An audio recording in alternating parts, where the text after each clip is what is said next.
Hello అండి. Welcome back to my channel. నిన్న night రేపు మార్నింగ్ బ్రేక్ఫాస్ట్కి ఏం చేయాలి అని కొంచెం ఎక్కువే ఆలోచించేసానండి. ఇంకా తర్వాత ఏదో ఒకటి చేద్దాంలే ఇంకా అని చెప్పేసి అనుకుని పడుకుని అయితే రీల్స్ చూస్తున్నానండి. రీల్స్ చూస్తుంటే నాకు ఈ దోశ అండ్ కొబ్బరి చట్నీ రెసిపీ అయితే కనపడింది. ఇంక వెంటనే లేచి వెళ్ళి పప్పు అలానే బియ్యం నానబెట్టేసుకున్నానండి. పొద్దున్న లేవగానే పప్పు మిక్సీ చేసేసి దోసలైతే రెడీ చేసేసానండి.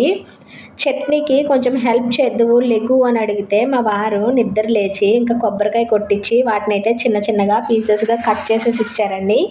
ఇంకా తను ఫ్రెష్ అయ్యే లోపల నేనైతే చట్నీ చేసేస్తానని చెప్పాను.